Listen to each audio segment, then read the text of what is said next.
cariin oleh-oleh yang bener-bener nggak ada di Jawa. Oke, nanti gue cariin.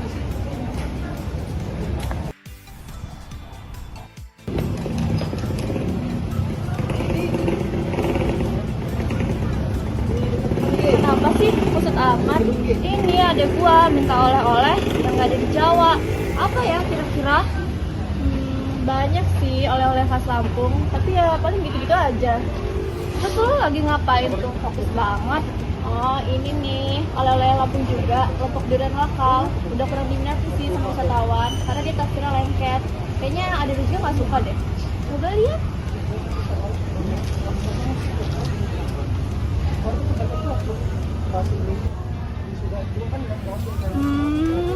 Iya sih, adek gua orangnya nggak suka ribet. Malah bahas adek gua. Jadi gimana nih bisnis kita? Kita mau bisnis apa? Gimana kalau kita buat lompok durian ini jadi oleh-oleh khas Lampung yang lebih praktis, biar diminati wisatawan dan Genzi juga suka, karena kan Genzi nggak suka yang repot-repot.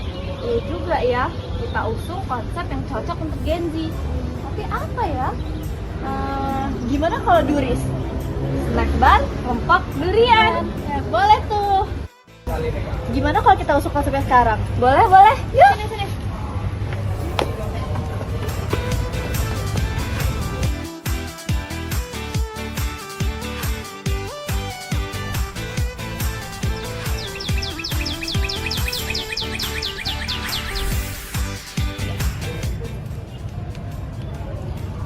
Akhirnya jadi juga konsep bisnis kita.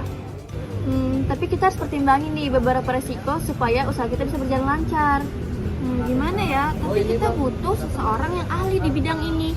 Tapi siapa? Gue udah kenalan nih. Gimana kalau kita besok ke sana? Boleh? Yuk.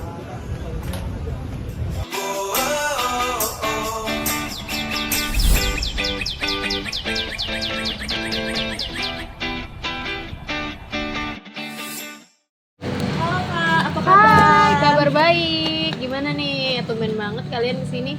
Jadi gini, kita berdua kan punya ini usaha bisnis, tapi kita bingung nih gimana cara nanganin resiko yang bakal terjadi di usaha kita berdua. Risiko ya. Kalian mau gerak di bidang apa nih? Kuliner. Kuliner. Untuk proposalnya sudah saya kirim lewat WA ya Kak. Oke, aku cek dulu ya. Oke. Mungkin kita bisa analisis bareng-bareng kali ya. Kita bisa lihat nih di sini kan proposal kalian tuh di bidang kuliner. Proposalnya sih udah oke, tapi kayaknya kita harus analisis risikonya dulu kali ya. Mungkin kita bisa mulai dari risiko strategis. Untuk yang pertama nih kan risiko strategis. Kalau untuk bisnis kuliner kalian ini biasanya risikonya gagal bersaing. Jadi kalian harus ingat nih, di Lampung kalian kan bersaingnya banyak nih, ada keripik pisang, ada macam-macam lah ya oleh-olehnya. Kalau gitu berarti kita harus punya keunggulan yang unik dong. Iya betul banget. Jadi mungkin kalian bisa mitigasinya tuh dengan fokus nih sama bisnis kalian ini sebenarnya udah unik karena bentuknya snack bar. Jadi mungkin kalian juga bisa kuatin itu sih untuk menambah keunikan. Kalian juga bisa pakai kemasannya yang eco friendly gitu. Jadi menarik untuk pasar Gen Z dan yang sadar lingkungan. Mungkin kita juga bisa next ke risiko lain, ada risiko operasional. Risiko ini nih lumayan besar. Mungkin karena bisnis kalian tuh di bidang kuliner dan buah yang langka ya. Nanti tuh masalah terbesar kalian bakal ada di pasokan duriannya, karena durian ini musiman. Wah, kalau durian langka berarti produksi kita nanti terhenti dong Kak. Nah itu dia masalahnya. Tapi kalian bisa mitigasi atau antisipasi itu dengan jalin kemitraan jangka panjang sih sama petani. Jadi kalian bisa terus dapet nih stoknya. Kalian juga bisa sih buat pembekuan durian saat musim panen, jadi ada terus stok kalian tuh. Terus kalau untuk resiko keuangan, ini tuh sebenarnya soal fluktuasi biaya bahan baku ya, karena kalian kan bahan utamanya itu durian, itu pasti sering naik turun kan harganya. Terus kalau lagi naik ya margin kalian bakal tipis. Waduh, kalau kayak gitu kita bisa rugi dong. Nah itu sebaiknya kalian tuh lakuin dulu kontrak harga sama petani, jadi dari awal tuh udah tahu nih harganya sekian dan gak akan fluktuasi gitu ke depannya.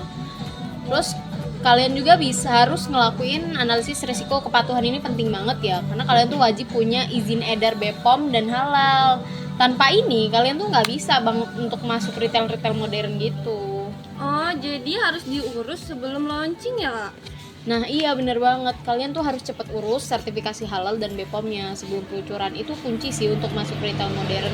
Kalian harus butuh tim nih nanti ke depannya untuk ngurus-ngurus hal kayak gini.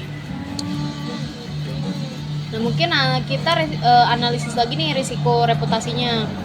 Karena ya reputasi ini cukup sensitif ya teman-teman, karena banyak ada kampanye negatif online tuh di TikTok tuh, dan cepet banget itu untuk produk-produk kayak gini. Oh, kalau kayak gitu bisa cepat viral dan ngerusak citra kita dong. Nah itu, jadi kalian tuh harus punya nih tim yang responnya tuh cepet untuk menangani atau memantau keluhan transparan dari customer. Selain itu edukasi konsumen lewat storytelling otentik tentang petani dan proses higienis pembuatan produk ini tuh harus banget ya. Kalian jadi harus kasih transparansi untuk membangun kepercayaan konsumen gitu. Terus kalian bisa sih untuk analisis resiko eksternalnya, itu kan biasanya tuh penurunan, kalian kan ini fokusnya di oleh-oleh ya. Nah jadi kadang tuh pariwisatawan kan bisa mengalami penurunan dan kelonjakan wisatawan gitu kan. Jadi itu harus kita antisipasi juga nih.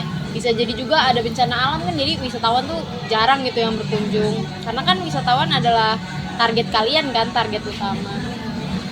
Berarti kita harus punya planning B nih, Kak, kalau turisnya berkurang. Nah bener banget, tapi kalian juga bisa sih untuk ngelakuin mitigasinya itu kurangi ketergantungan oleh toko oleh-oleh. Jadi kalian bisa fokus sama yang konsumen lain gitu, selain target utama kalian yang di wisatawan. Misalnya bisa marketplace nasional atau juga bisa mencakup yang seluruh Indonesia lah. Oke, selanjutnya kayaknya kita harus analisis resiko politiknya nih ya.